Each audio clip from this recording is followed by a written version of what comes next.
ಭಕ್ತರ ಹೃದಯ ಸಿಂಹಾಸನಾಧೀಶ ಶ್ರೀ ಮದ್ದುಜ್ಜಯಿನಿ ಸದ್ಧರ್ಮ ಸಿಂಹಾಸನಾಧೀಶ ಶ್ರೀ ತರಳಬಾಳು ಜಗದ್ಗುರು ಬೃಹನ್ಮಠದ 20ನೆಯ ಜಗದ್ಗುರುಗಳಾಗಿದ್ದ ಶ್ರೀ ಶಿವಕುಮಾರ ಶಿವಾಚಾರ್ಯ ಮಹಾಸ್ವಾಮೀಜಿಗಳವರು ತಮ್ಮ ಜೀವಿತದ ಅವಧಿಯಲ್ಲಿಯೇ ಜನಮಾನಸದಲ್ಲಿ ದಂತಕಥೆಯಾದವರು.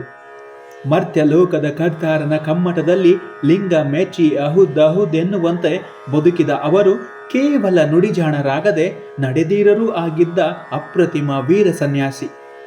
ಅಜ್ಞಾನ, ಬಡತನ, ಅಶಿಸ್ತುಗಳನ್ನೇ ಬಳುವಳಿಯಾಗಿ ಪಡೆದ ಶಿಷ್ಯ ಸಮುದಾಯ ಬಿಡಿಗಾಸು ಇಲ್ಲದ ಹೆಸರಿಗೆ ಮಾತ್ರವೇ ಬೃಹತ್ ಮಠವೆನಿಸಿಕೊಂಡಿದ್ದ ಪೀಠ.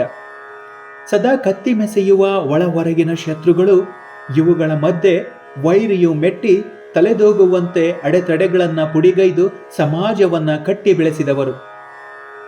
ಕಂಟಕಗಳೆಂಬ ಕೆಂಡದ ಹಾಸಿಗೆಯಲ್ಲಿ ಮಲಗಿದರೂ ಉಂಡದ್ದು ದ್ವೇಷ ಅಸೂಯೆಗಳ ಹಲವಾದರೂ ಸಮಾಜದ ಶಿಶುವಿಗೆ ಅಮೃತವನ್ನೇ ಉಣಬಡಿಸಿದವರು.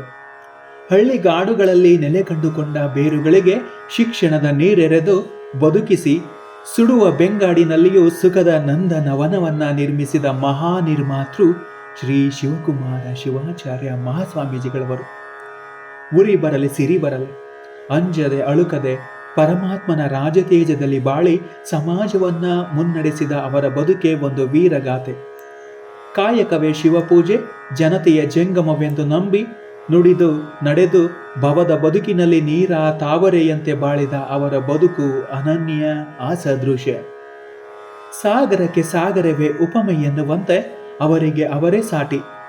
ಗುರುಗಳವರು ಆಸೀನರಾದದ್ದು ಬೆಳ್ಳಿ ಬಂಗಾರದ ಸಿಂಹಾಸನದ ಮೇಲಲ್ಲ, ಭಕ್ತರ ಹೃದಯವೇ ಅವರ ಸಿಂಹಾಸನವಾಗಿದ್ದಿತು. ಸದ್ಭಕ್ತರ ಹೃದಯ ಸಿಂಹಾಸನಾಧೀಶರಾದ ಅವರನ್ನು ನೆನೆಯುವುದೇ ಒಂದು ಪುಣ್ಯದ ಕಾಯಕ. ಅವರ ಶ್ರದ್ಧಾಂಜಲಿಯಲ್ಲಿ ನಮ್ಮ ಭಕ್ತಿ ಕುಸುಮಾಂಜಲಿಯನ್ನ ಅರ್ಪಿಸಲು ನಮಗಿದೋ ಸುವರ್ಣಾವಕಾಶ. ಬನ್ನಿ ಭಕ್ತಿ ಕುಸುಮಾಂಜಲಿಯನ್ನ ಅರ್ಪಿಸೋಣ.